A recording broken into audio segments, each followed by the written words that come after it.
23শে জানুয়ারি নেতাজি সুভাষচন্দ্র বসুর জন্মদিন। আমাদের স্বাধীনতা আন্দোলনের যারা নেতা ছিলেন তাদের মধ্যে সবচেয়ে আধুনিক মনস্ক নেতা নেতাজি সুভাষচন্দ্র বসু। এখন এই নেতাজি সুভাষচন্দ্র বসুকে নিয়ে আমাদের বাঙালির একটা তীব্র আবেগ কাজ করে। তিনি বেঁচে আছেন না মারা গেছেন, বেঁচে থাকলে কোথায় আছেন, মারা গেলে কিভাবে মারা গেছেন, এই নিয়ে আমরা এত সময় খরচা করেছি। তার ১০ ভাগের ১ ভাগ সময় যদি আমরা তার চিন্তা ভাবনা এগুলো নিয়ে আলোচনা করতাম, ভাবতাম, তাহলে এদের খপ্পরে আমাদের পড়তে হতো না। কাদের খপ্পরের কথা বলছি? এই যে ভদ্রলোক, আমরা অনেকে নেতাজি বলি, অনেকে নেতাজি সুভাষচন্দ্র বসু বলি, অনেকে বলি নেতাজি সুভাষ, অনেকে বলি নেতাজি সুভাষচন্দ্র, অনেকে বলি সুভাষচন্দ্র বসু। ইনি বলেন সুভাষবাবু। আর এই ভদ্র মহিলা এর নেতাজির কথা মনে পড়ে যখন পার্থ চ্যাটার্জির মতো কোনো রাঘব বোয়াল দুর্নীতির দায়ে গ্রেফতার হন, তখন তিনি বলেন যে নেতাজি সুভাষচন্দ্র বলেছিলেন রাইট টু ব্লান্ডার, অর্থাৎ ভুল করার অধিকার। যদি নেতাজির চিন্তা ভাবনা নিয়ে আমরা একটু আলোচনা করতাম, ভাবতাম, তার ভাবনাগুলোকে আমরা কাজে লাগানোর চেষ্টা করতাম, তাহলে এদের খপ্পরে আমাদের পড়তে হতো না। আজকের রাজনীতিতে আমরা দেখছি যে একটা নেতিবাচকতা, অর্থাৎ তৃণমূল বলছে বিজেপির সব খারাপ, সিপিএম এর সব খারাপ, সিপিএম আবার বলছে তৃণমূলের বিজেপির সব খারাপ, বিজেপি বলছে তৃণমূলের সব খারাপ। ভালো কোনটা? এদের কেউই কিন্তু সে কথার মধ্যে যাচ্ছে না। কিন্তু স্বাধীনতা আন্দোলনের সময় সুভাষচন্দ্র বোসের হাত ধরে এই ইতিবাচক রাজনীতিটা সামনে এসেছিল। সুভাষচন্দ্র বোস তিনি বলেছিলেন যে দেশ আমাদের স্বাধীন হবে, তারপর কি, তারপর কোন রাস্তায় আমরা স্বাধীন ভারতকে গড়ে তুলব। তার ১ নম্বর কথা ছিল জাতীয়তাবাদ। সেই জাতীয়তাবাদ মানে দেশকে তুমুল ভালোবাসা, মানে অন্যদের ঘৃণা করা তা নয়। সেই জাতীয়তাবাদ মানে ধর্ম, বর্ণ, জাতি, লিঙ্গ নির্বিশেষে ভারতবর্ষ সমস্ত ভারতীয়ের ধর্ম নিরপেক্ষতার ধারণা, যেটা পরবর্তী সময়ে নেতাজি সুভাষচন্দ্র বোস আজাদ হিন্দ ফৌজের কাজের সময় সেটাকে দেখিয়ে দিয়েছেন। আজকের ভারতবর্ষে তার সেই ধর্মনিরপেক্ষতার আদর্শটা মারাত্মকভাবে আহত, আক্রান্ত। এখন মজা করে ঠাট্টা করে অনেকে বলেন সেকুলারিজমকে সেকু, এবং আমাদের দেশের যারা সরকার চালাচ্ছেন তারা এই ধারণাটাকে ভাঙার ক্ষেত্রে ভূমিকা পালন করছেন। নেতাজি সুভাষচন্দ্র বোসের দ্বিতীয় ধারণা ছিল আধুনিক ভারত গড়ার ক্ষেত্রে পরিকল্পিত অর্থনীতি। অনেকে এটা মনে করেন যে এটা বোধহয় জওহরলাল নেহরুর কৃতিত্ব, যে পরিকল্পিত অর্থনীতির কথা বলা, কিন্তু হরিপুরা কংগ্রেসে প্রথমবারের জন্য সুভাষচন্দ্র বসু পরিকল্পিত অর্থনীতির কথা বলেন এবং জওহরলাল নেহরুর নেতৃত্বে একটা কমিটি তৈরি করেন। আমাদের মাননীয় প্রধানমন্ত্রী নরেন্দ্র মোদী এই পরিকল্পিত অর্থনীতির ধারণাটাকে গঙ্গার জলে বিসর্জন দিয়ে দিয়েছেন। অথচ তিনি সুভাষচন্দ্রের গলায় মালা দিচ্ছেন, সুভাষচন্দ্র কত বড় দেশপ্রেমী ছিলেন তার ব্যাখ্যা দিচ্ছেন। তাঁর সুভাষবাবু অন্তরের নেতা, সুভাষচন্দ্রের জন্য মোবাইলের ফ্ল্যাশ গান জ্বালিয়ে সুভাষবাবু জিন্দাবাদ বলে স্লোগান তুলছেন। আর সুভাষবাবুর জীবনের যে দুটো লক্ষ্য ছিল, ধর্মনিরপেক্ষতা এবং আধুনিক ভারত গড়ার ক্ষেত্রে পরিকল্পিত অর্থনীতি, সেগুলোকে তিনি বিসর্জন দিয়ে দিয়েছেন। সুভাষচন্দ্র বলেছিলেন জনগণের হাতে সব ক্ষমতা। একটু বামপন্থী গন্ধ লাগছে, তাই না? সুভাষচন্দ্র বসু বামপন্থী ছিলেন, অত্যন্ত বামপন্থী ছিলেন।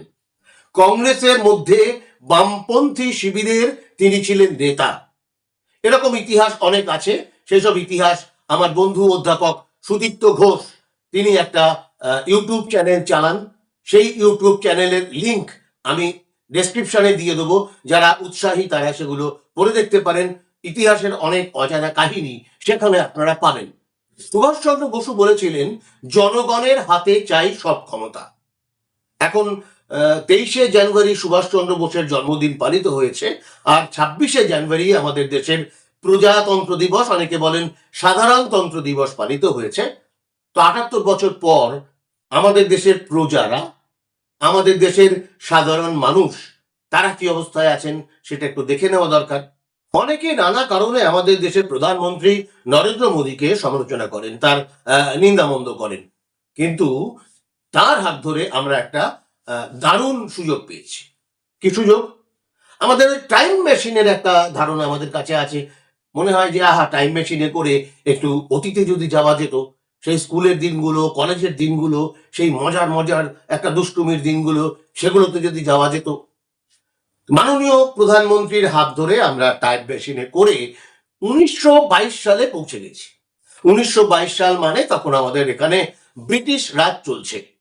সে বছর আয়কর আইন চালু হয়েছে। তো সেই আয়করের আইন অনুযায়ী দেখা গেল যে মাত্র 1% মানুষের হাতে আছে দেশের আয়ের 13%।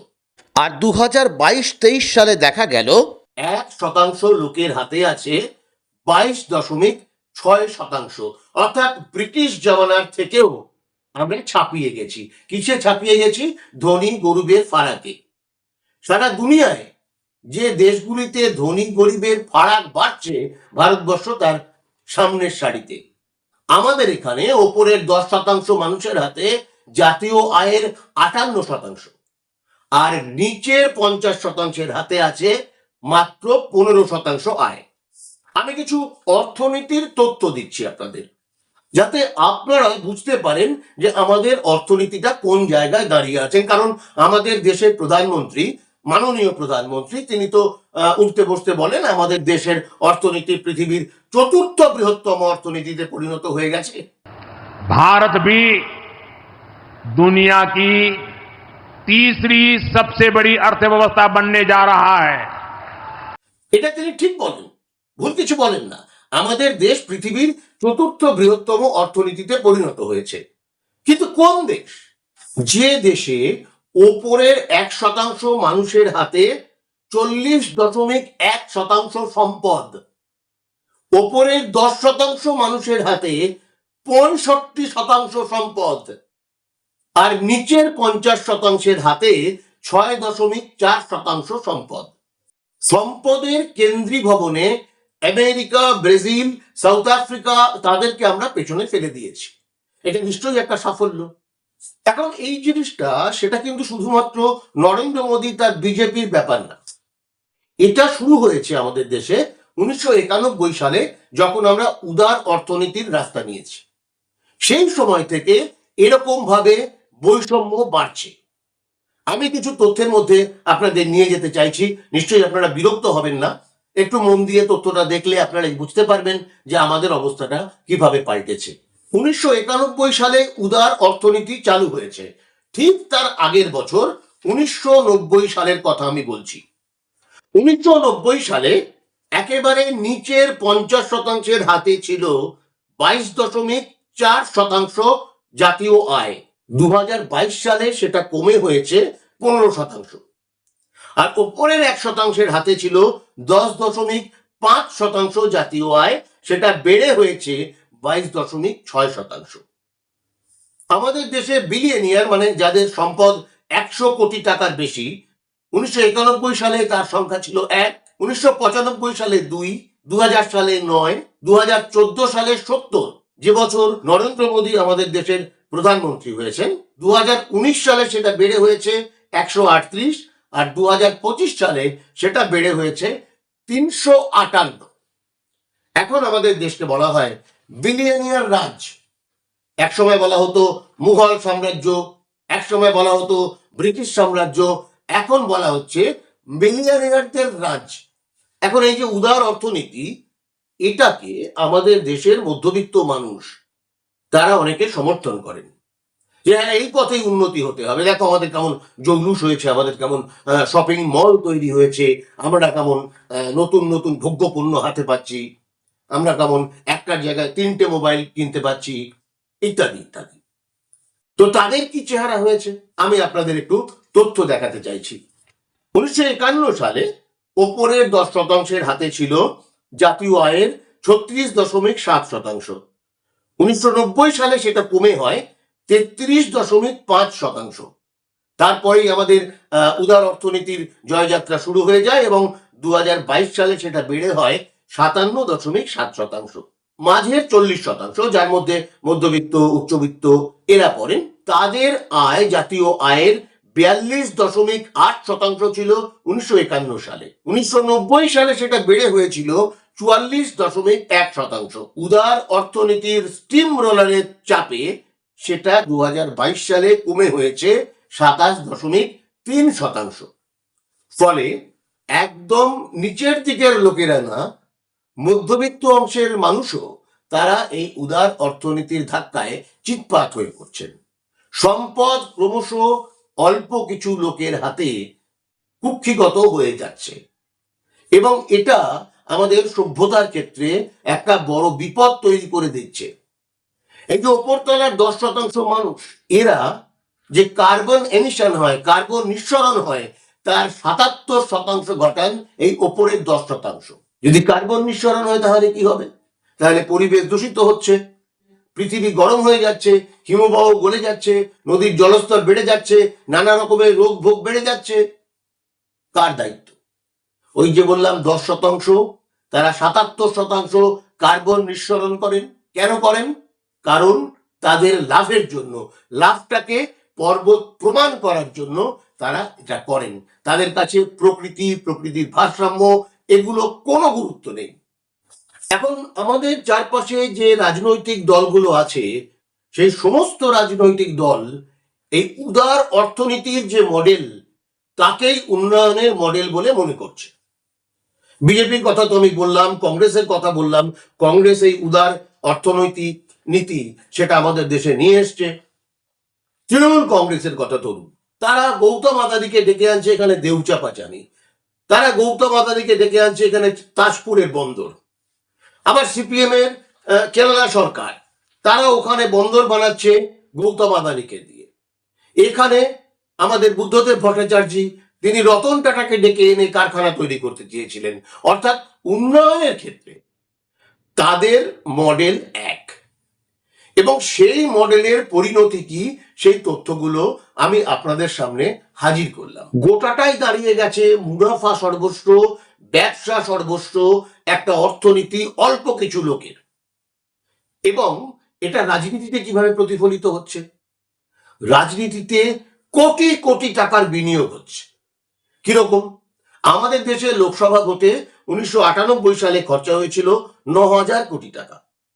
1999 সালে সেটা হয় 10,000 কোটি টাকা, 2004 সালে 14,000 কোটি টাকা, 2009 সালে 20,000 কোটি টাকা, 2014 সালে 30,000 কোটি টাকা, 2019 সালে 60,000 কোটি টাকা, আর 2024 সালে 1,35,000 কোটি টাকা।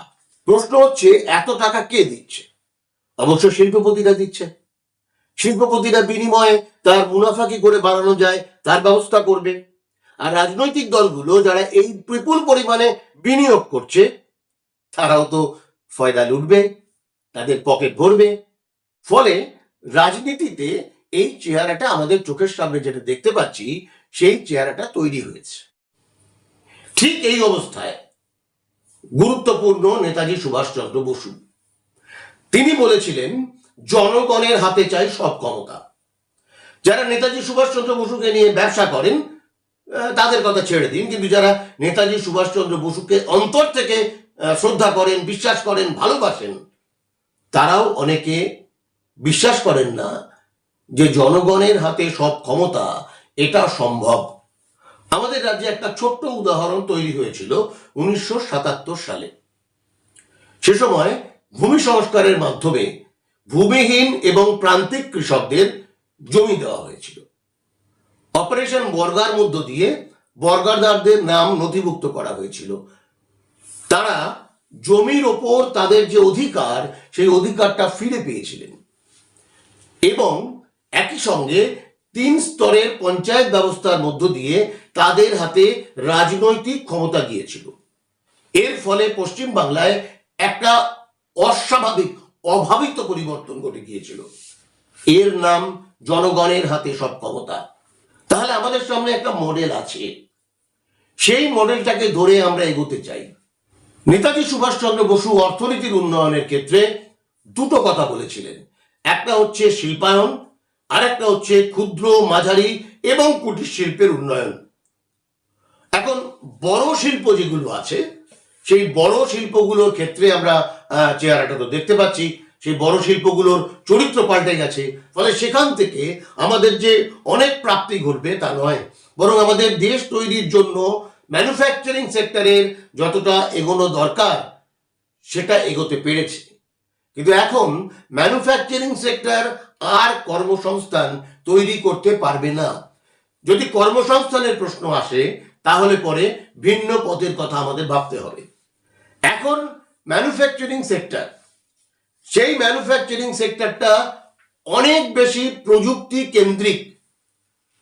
আমাদের চীনে গাড়ি তৈরি হচ্ছে, সেই কারখানাতে কাজ করার জন্য কর্মী নেই, কিছু কর্মী আছে যারা ওই প্রযুক্তি চালাতে কাজে লাগে। গোটা কারখানা অন্ধকার, তার মধ্যে গাড়ি তৈরি হয়ে যাচ্ছে। সেখানে সামান্য পরিমাণ কর্মী যারা টেকনিক্যাল, যারা প্রযুক্তিবিদ, তাদের কাজে লাগানো হচ্ছে। এই হচ্ছে ম্যানুফ্যাকচারিং সেক্টর।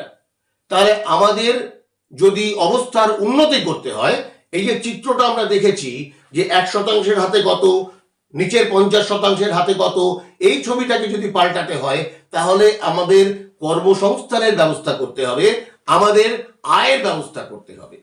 আমাদের কৃষি এখন রাসায়নিক সারের কবলে পড়ে তার একটা দম বন্ধ হওয়ার অবস্থা হয়েছে, এবং আমাদের জীবনে নানা রকমের রোগ, সেটা হার্টের রোগ, সেটা নার্ভের রোগ, সেটা অন্যান্য রোগ যা আমাদের তৈরি হচ্ছে, ক্যান্সারের মতো রোগ, সেগুলো সমস্তই হচ্ছে এই রাসায়নিক সারের ব্যবহারের কারণে।